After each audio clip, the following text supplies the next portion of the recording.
To enlarge the boundaries of science, new atomic knowledge must emerge out of the darkness, out of the unknown. Prepared is the vast outdoor laboratory. Eager, tense, the scientists wait. Installed is a new atomic weapon. Instruments near and far are ready. The stage is set. High is this zero tower, poised for the world's sixth atomic explosion.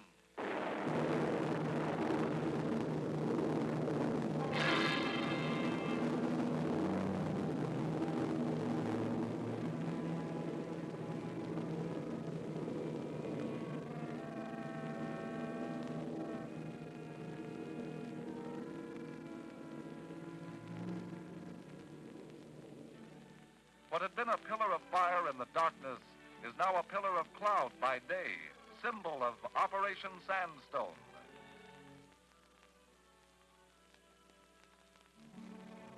To the success of Operation Sandstone, all branches of the armed services and all civilian components of Joint Task Force 7 contributed. But this account is the story of the Navy's contribution.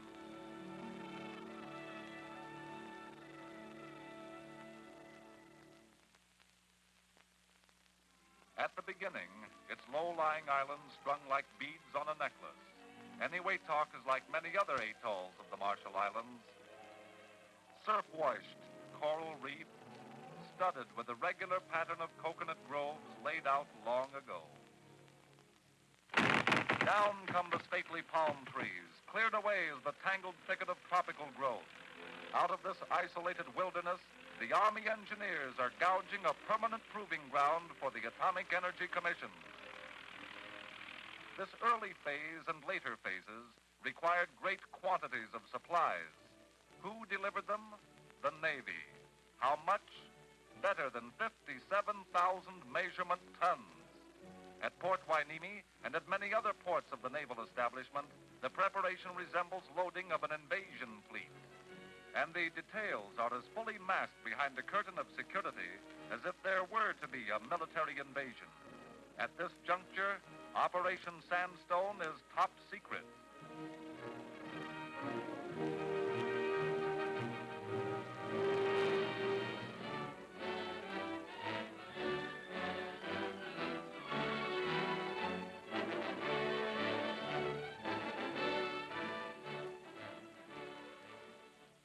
Meanwhile, on the other side of the world, the work of setting up a proving ground proceeds at swift pace.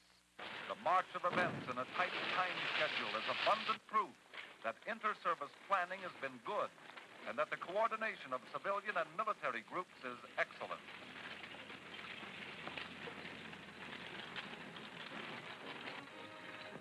Helping to preserve this coordination is a flotilla of Navy and engineers' small craft, performing essential, though not spectacular, tasks. Need of an abundance of small boats, a virtual water taxi system for supplies, equipment, and personnel has been recognized from the experience of earlier atomic tests, Operation Crossroads.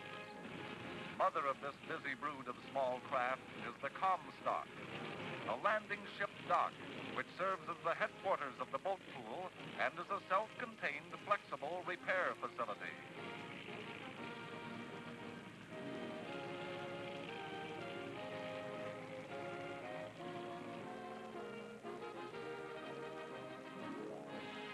For operations of a Navy patrol bomber detachment, extensive maintenance and repair activities are established ashore.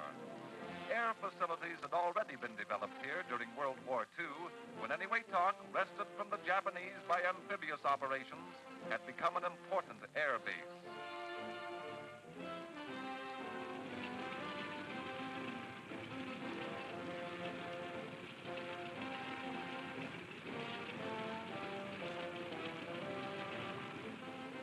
Anchored a short distance offshore is the tender Gardiner's Bay, serving as a sea drome for far-ranging seaplanes assigned to many security missions. Thirsty fuel tanks are filled with high octane, but this is only one of the thousands of logistics problems that had to be met.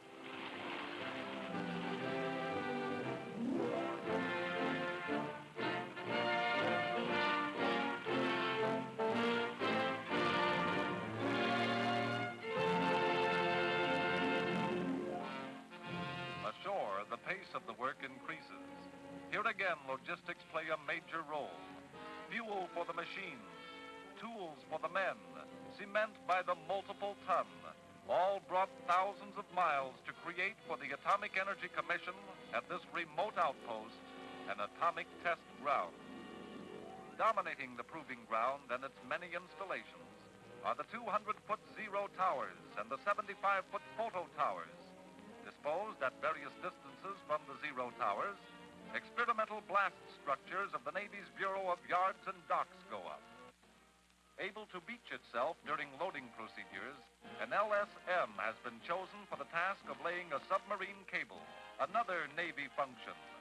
The armored cable is to link the islands of the proving ground into a timing and instrumentation network. The network is to be of great dimension, and yet must satisfy demands for precision rarely ever before attempted or achieved in experiments of such scope. Under the supervision of a Coast Guard officer experienced in cable work, the job of laying nearly 1 million feet of cable is accomplished despite many obstacles. Splicing the cable, even with personnel expressly trained, is the crucial factor in meeting the operational deadline.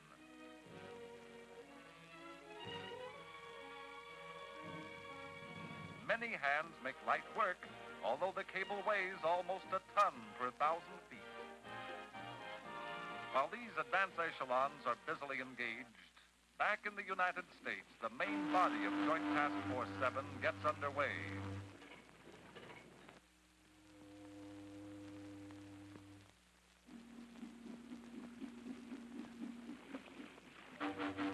Departure of the task force signifies that after 6 months of preparation, the critical phase of the operation at last is at hand.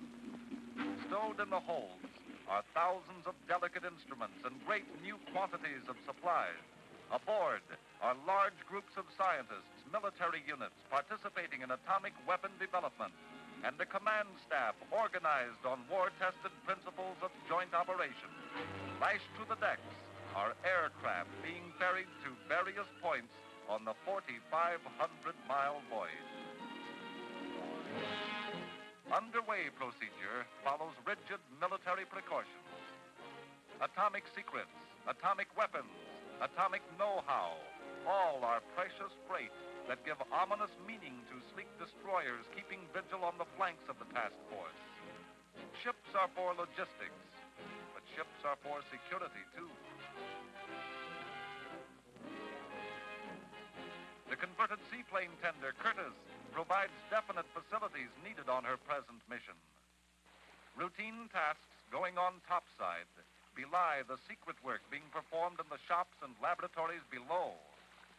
The skipper doesn't say much, but he knows. You might draw additional significance from these spruce marines, chosen for special security tasks afloat and ashore. And the gun crews hold a practice exercise. Exercise? Yes, but this is another version of exercise for all hands, and by captain's order, no less. But there are many other opportunities for recreation and relaxation as the ships move closer and closer to the tropics.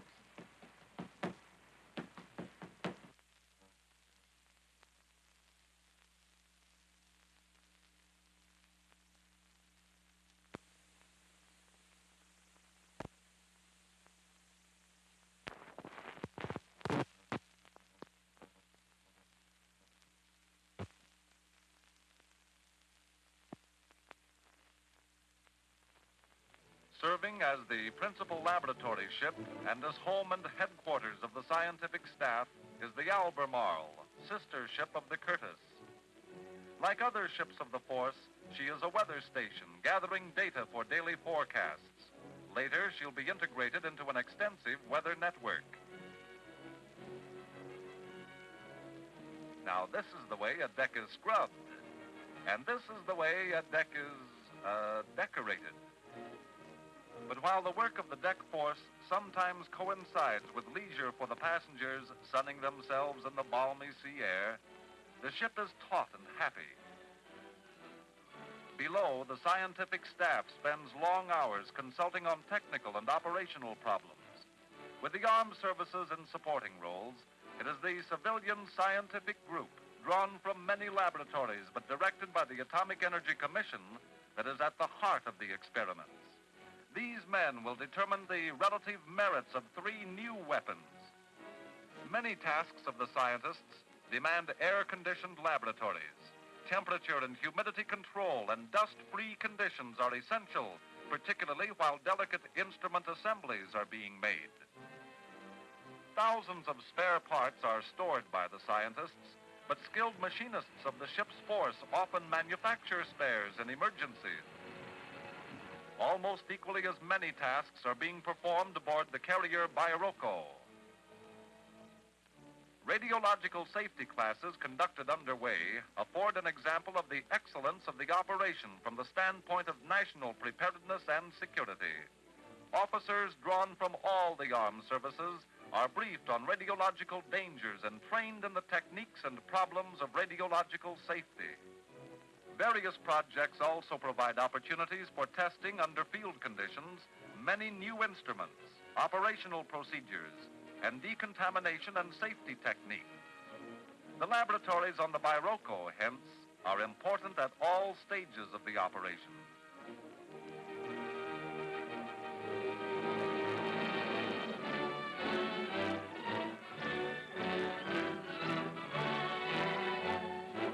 Meanwhile, aboard the flagship Mount McKinley, the task force commander, General Hull, has the fount of Crossroads experience in his deputies, Rear Admiral Parsons, the Navy's Director of Atomic Defense, and Major General Kepner, the Commander of Air Forces, both Admiral Blandy's deputies in Operation Crossroads.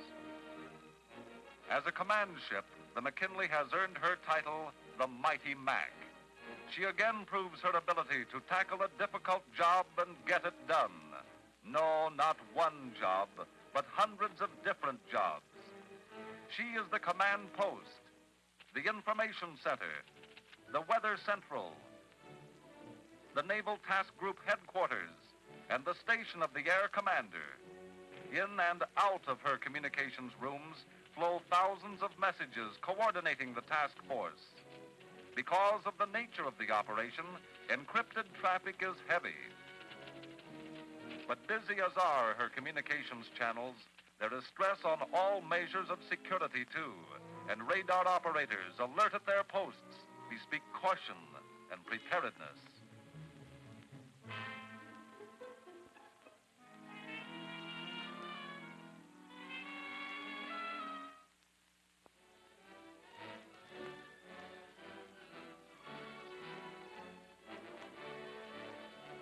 But as the main body of the task force heads for the forward areas, there is now an increased emphasis on airlift, particularly to Kwajalein, busy hive of air activity.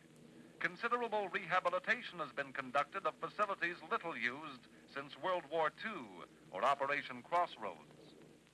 Airlift is important in the logistics plan, for it telescopes time and abbreviates distance, linking the continental United States to the Marshall Islands.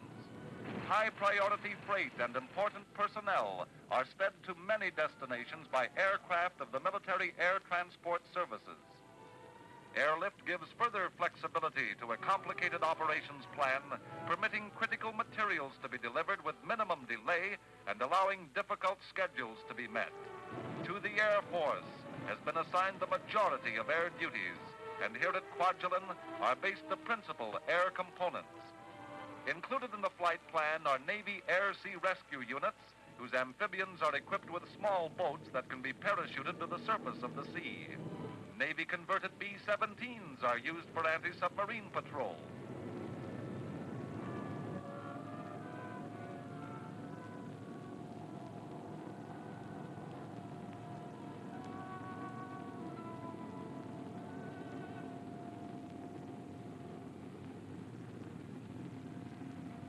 "356 miles away, the airstrips at Enewetak Island are being prepared for drone aircraft operations, also conducted by the Air Force. Drone barriers are erected and searchlights installed.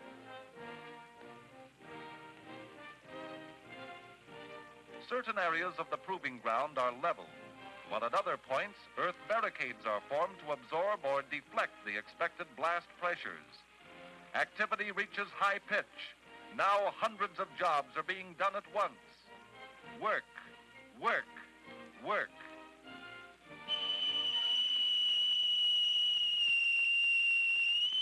Enewetak, ho!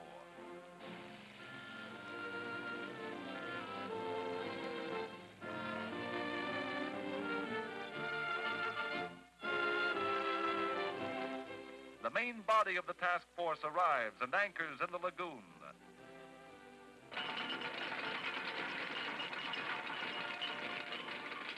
The ships are anchored within easy sight of the Zero Towers.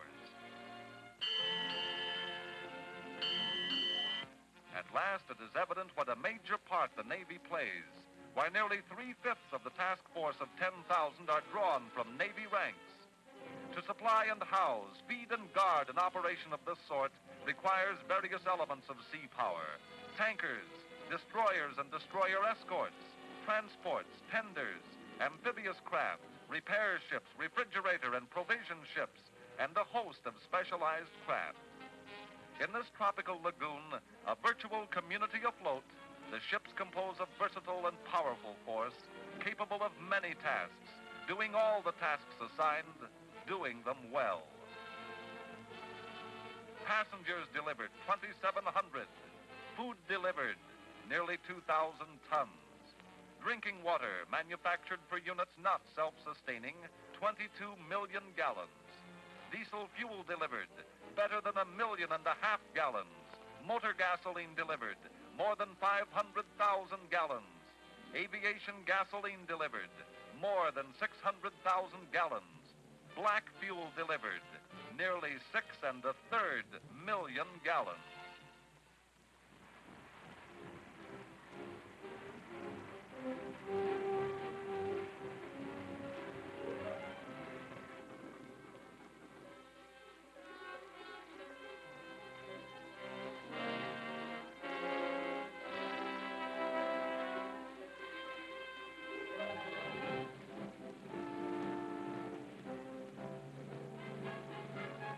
Men and equipment go ashore.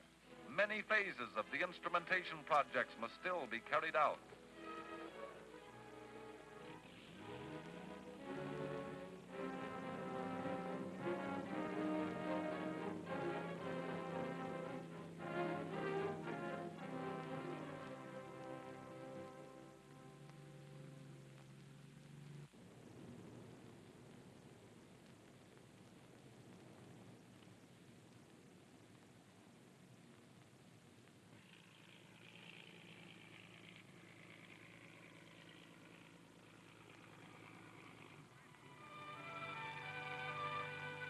As the scientific groups reach their outdoor laboratory, they find that each Zero Island is being transformed into a virtual tabletop for the experiments. Work goes on apace.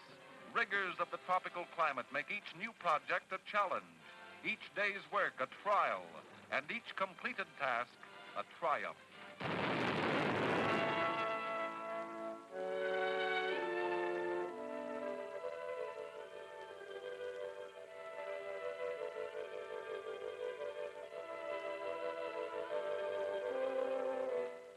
Will the job be done on time?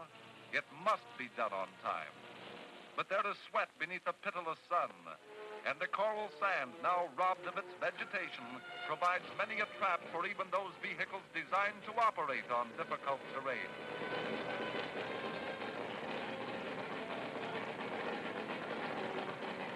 Difficulty enough? No, sir. Where the loose soil has not been stabilized, wind pelts the workers with a hurricane of sand, making windscreens a necessity for many projects.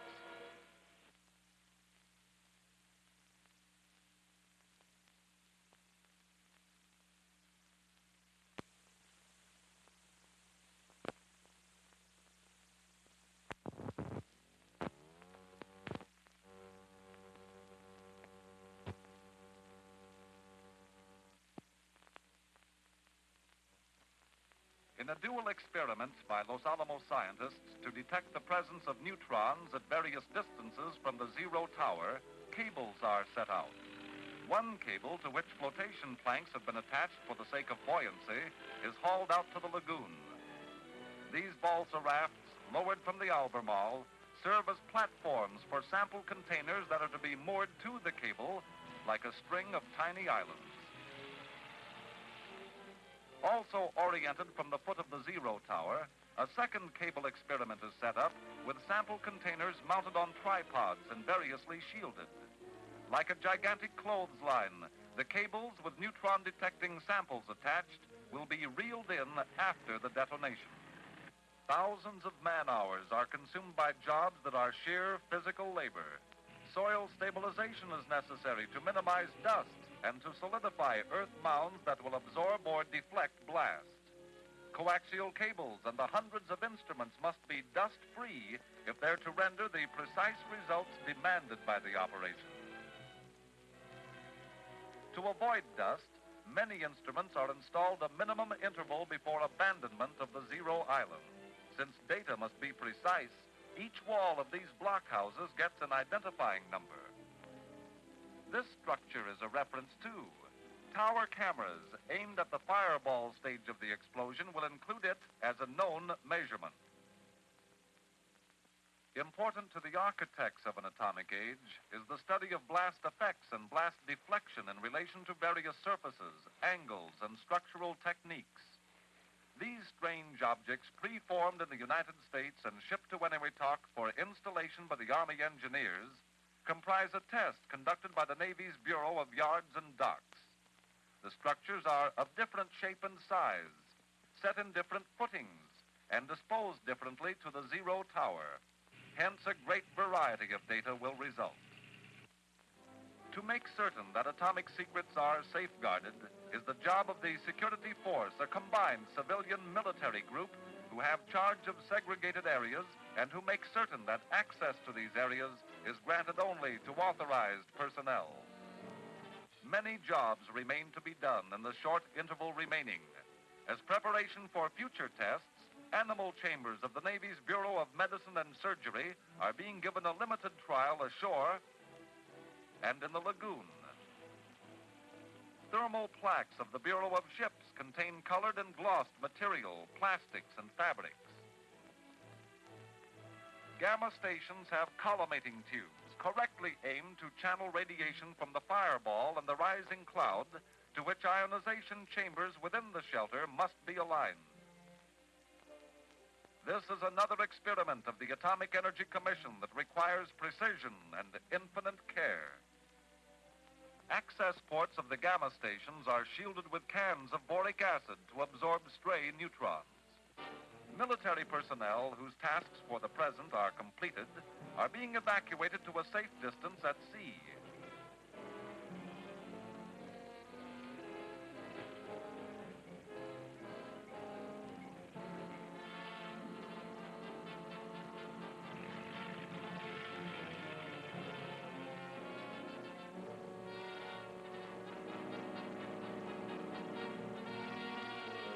Once afloat, they are again briefed in shipboard procedures to guard against all emergencies. Security measures are even more painstaking as events go ahead with slow crescendo. Radio facsimile brings weather information that is added to the great flow of communications traffic aboard the Mount McKinley. Only with such a flow of information can General Hull and his staff coordinate the great undertaking. Disposition of the Navy units is reported by Rear Admiral Dennebrink, the Naval Task Group Commander, while Major General Kepner gives the air status.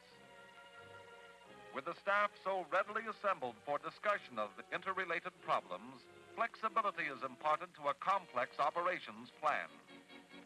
Weather information is vital, for weather is the crux of the time schedule.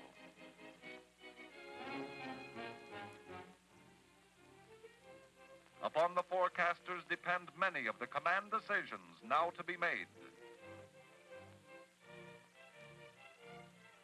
Long-range weather planes rove great areas of the Pacific to study wind structures, cloud formations, and temperatures. weather information has high priority as communications traffic. But knowing the burdens that would be placed on communications, particularly on radio teletype and radio telephone circuits, engineers of the armed services have planned their networks well. Units afloat and ashore are bound together by networks that demonstrate daily an ingenious efficiency.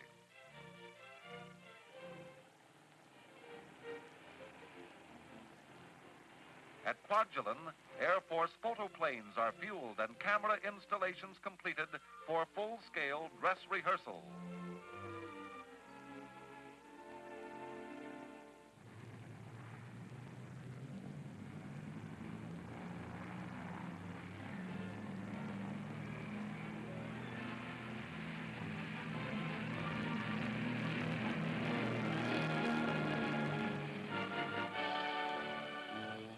Frequent rehearsal has imparted to the photo teams the precision needed for difficult photographic assignments.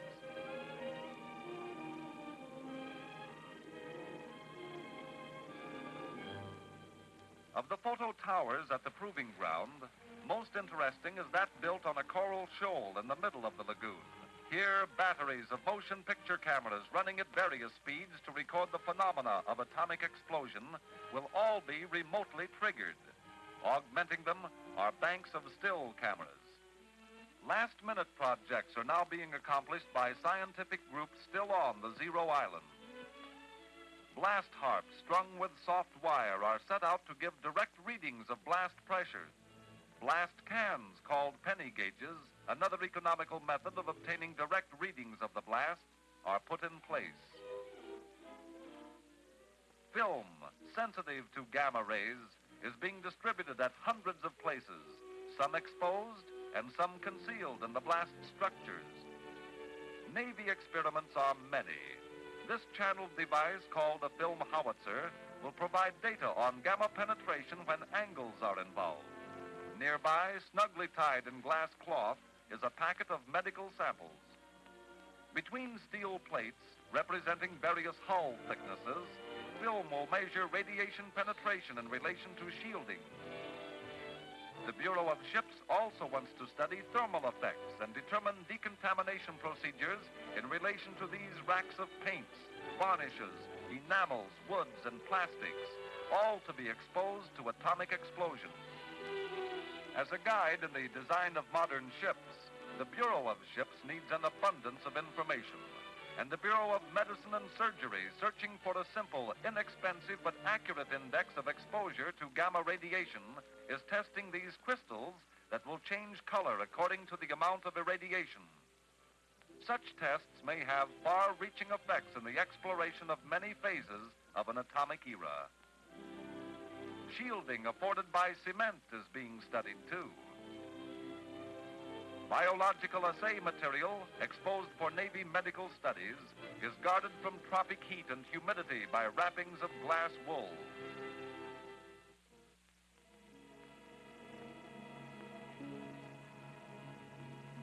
Inside the timing station, the last brick is fitted into the massive lead coffin that shields the delicate recording cameras from unwanted radiation. Elsewhere on the Zero Island, structures are sealed.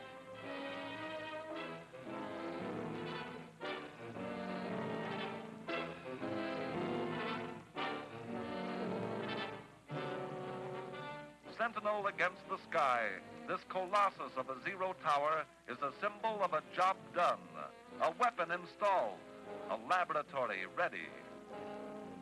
Time is short. Security guards and the scientists are the last to leave.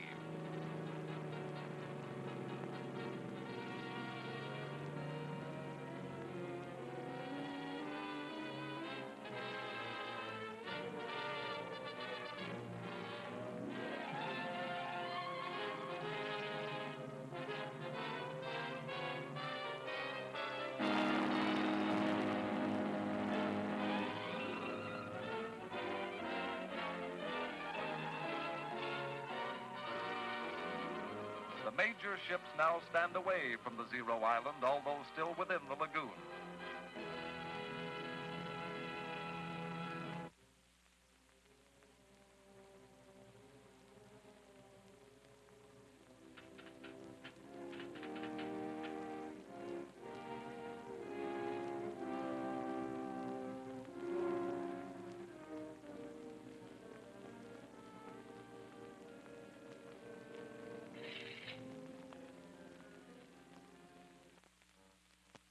behind is the giant laboratory.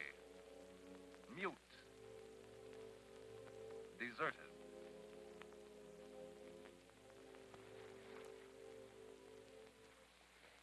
The detonation party races from Zero Island to Zero Island to close and lock the switches that knit the Zero Tower to the distant control panel. By radio telephone, frequent reports go to the scientific director.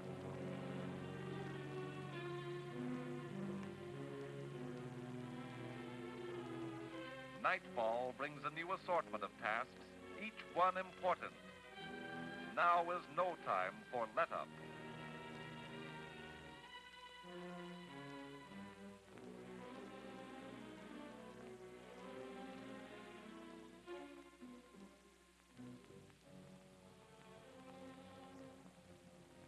The never-sleeping eyes of radar reach out, lest there be intruders into the deserted, restricted areas.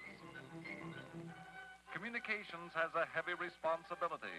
The entire task force has been stirred to intense activity. At Enewetak, in eerie darkness, the Air Force drones take off with a perfection born of diligence and skill. They must plunge into the radioactive cloud on sampling missions.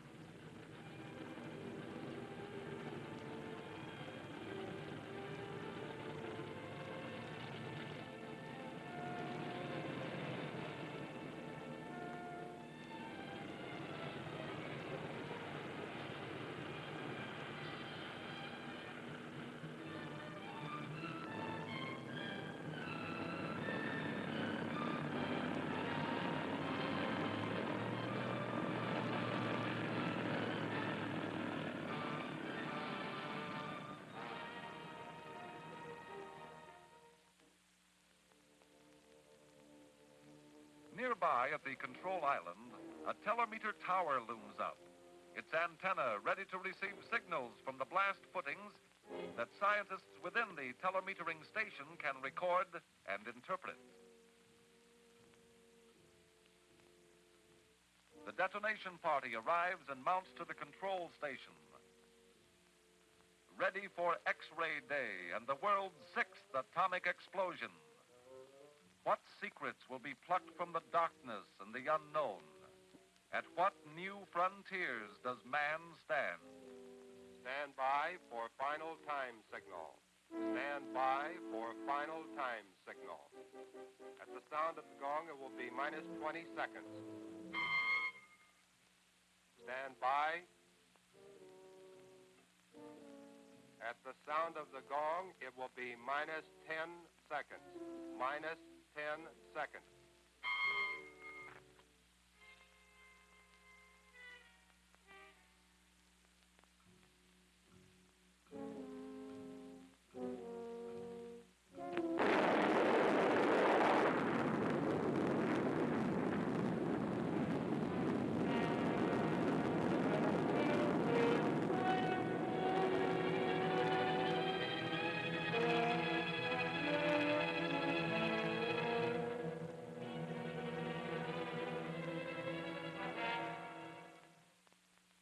Etched against the morning sky, drones start into the radioactive cloud to gather air samples. Helicopters head toward the Zero Island.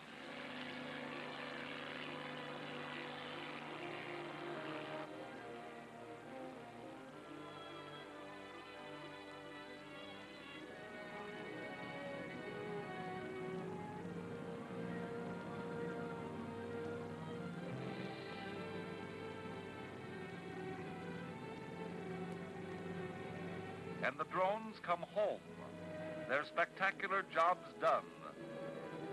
They have snatched radioactive samples from the cloud in special filter traps, samples that will give an index to weapon efficiency.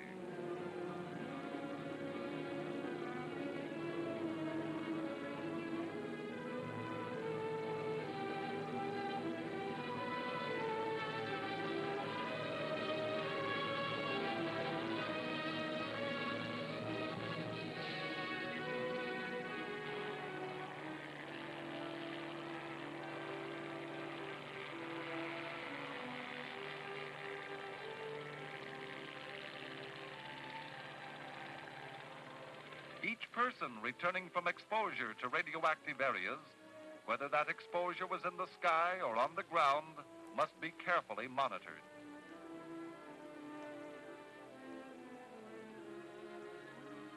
Among the many missions performed by the Navy helicopters, swift recovery of samples from the water and land cables proves the versatility of these craft.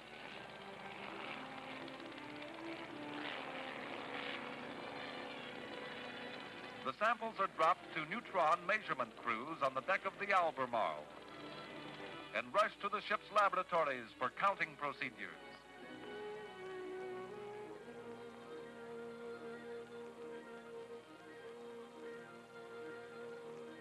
Helicopter shuttle service was a great boon to the scientific projects. Small groups go ashore for recovery of instruments and inspection of installations. They are clad in disposable clothing and wear masks to prevent the ingestion of radioactive dust. Monitors guide them, restrict their movements, and limit their stay. The timing station has weathered the fury of atomic blast and has withstood the terrific ground shock. Vital records of the experiments are safe within.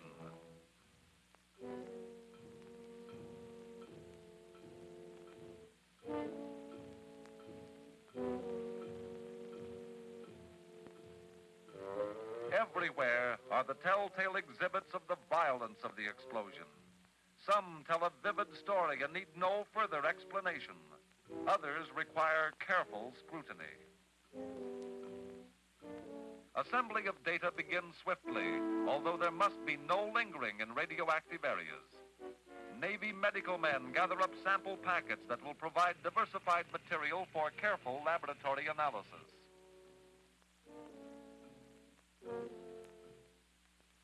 As data is computed aboard the Albemarle, even a simple beer can renders an account of its adventure on the Zero Island.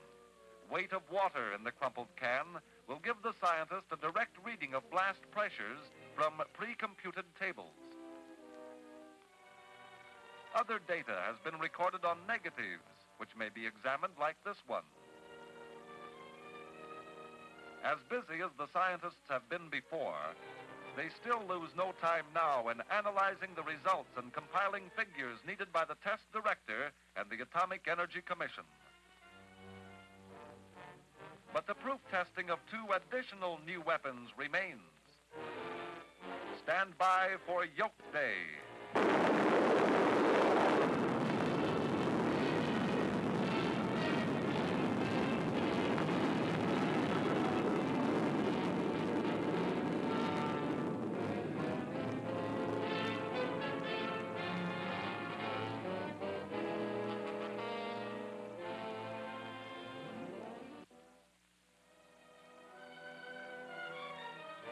Stand by for Zebra Day.